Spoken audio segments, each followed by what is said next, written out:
मी अतुल सरतापे.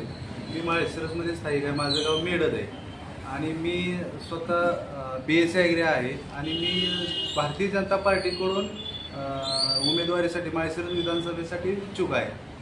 इच्छुक असण्याचं कारण मी 15-16 वर्ष झालं मी भारतीय जनता पार्टीमध्ये काम करतोय आणि 15-16 वर्ष अशा पद्धतीने काम करतोय की सक्रियपणे माझा सहभाग आहे. आणि ज्यावेळेस 2014ला आपलं BJP सरकार आलं त्या माध्यमातून विजय मालक देशमुख ज्यावेळेस मंत्री झाले, सरकार आलं त्या माध्यमातून मी बरेच तालुक्यातली कामं केली. तालुक्यात रस्त्याची कामं केली, कुठे DPचं प्रश्न सोडवलं, लोकांच्या काही समस्या आहेत ती जाणून घेतल्यात आजपर्यंत.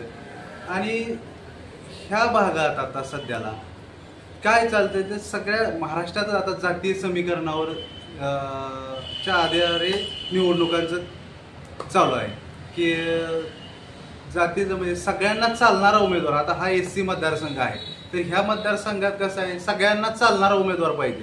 तर सगळ्यांना चालणारा म्हणजे सगळ्या समाजांना जो चालेल तो उमेदवार स्ट्रॉंग होणार आहे.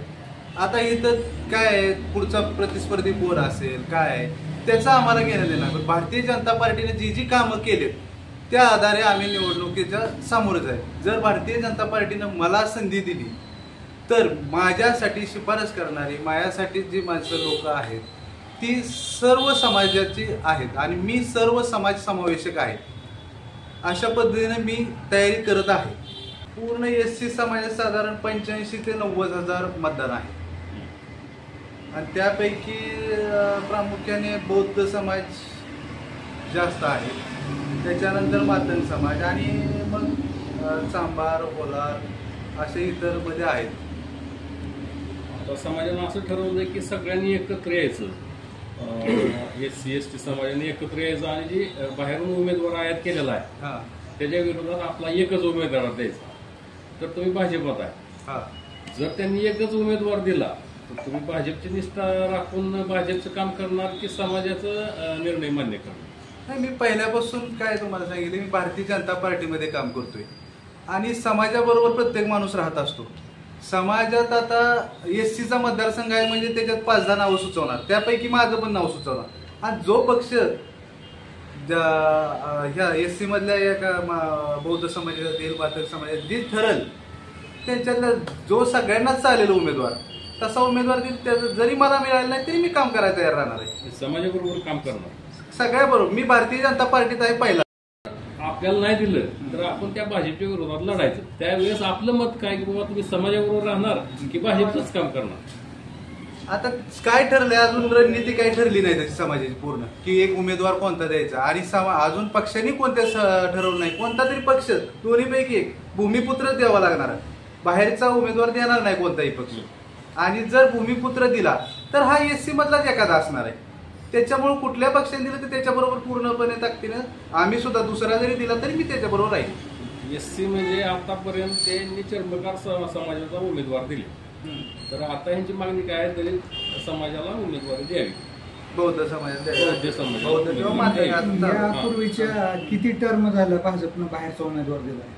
आता एक टर्मला तर दिलं बाहेर भारतीय जनता पार्टीने एकच टर्म दिलं रामभाऊ सातपुते. पण त्या माणसाचं पण काम चांगलं आहे. आता त्याच्या अगोदर कोण होतं? त्याच्या अगोदर भारतीय जनता पार्टीचा मतदारसंघ नव्हता, हा शेतकरी संघटनेचा मतदारसंघ होता. शेतकरी संघटनेच्या माध्यमातून उत्तमराव जानकरांचा ज्यावेळेस दाखला बाद झाला त्यावेळेस खंडागळे म्हणून उमेदवार ते चप्पल चिन्हावरती ते लढले.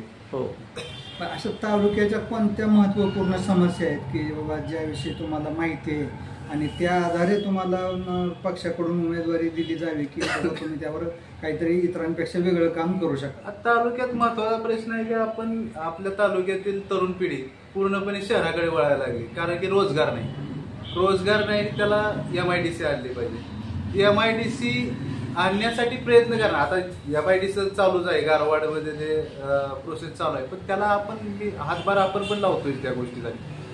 वरच्या लोकांना भेटणे वगैरे त्या टीममध्ये आहे आम्ही पण काय पाण्याचा प्रश्न वरच्या काही ठराविक भागामध्ये आहे तो प्रश्न, जे रस्ते चांगले झाले पाहिजेत, असे जे ठराविक महत्वाचे मुद्दे आहेत ते त्याच्यावर भर राहील माझा.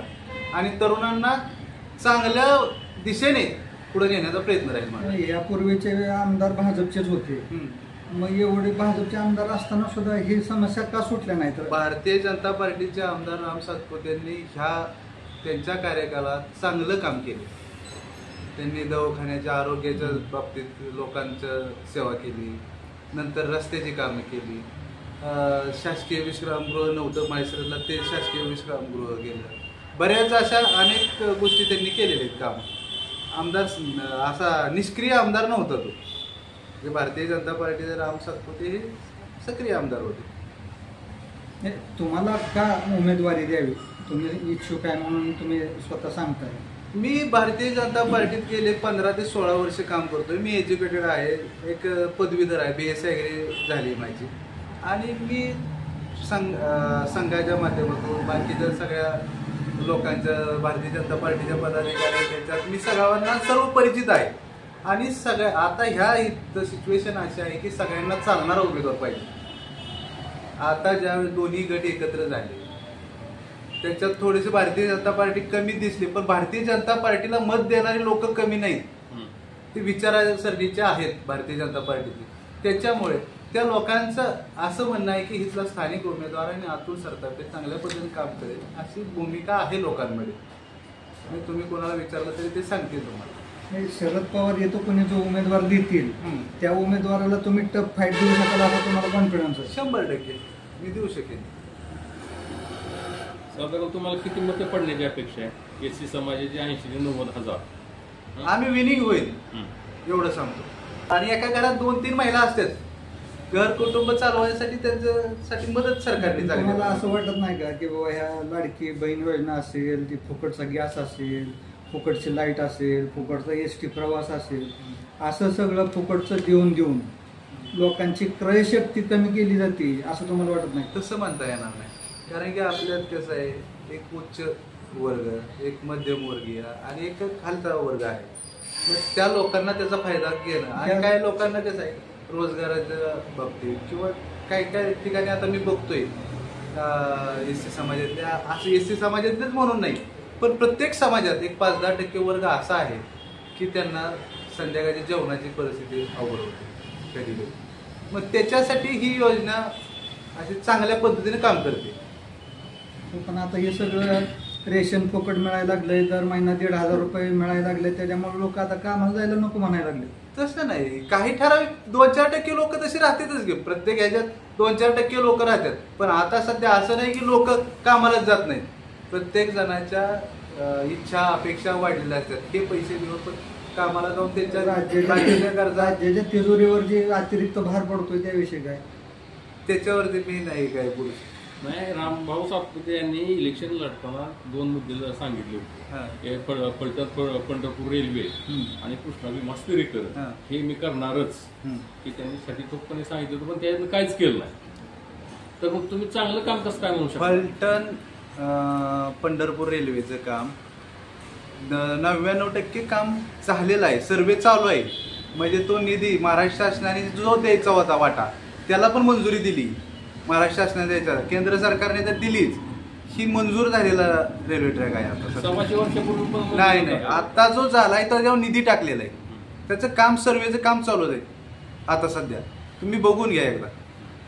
म्हणजे ते युद्ध पातळीवर चालू आहे.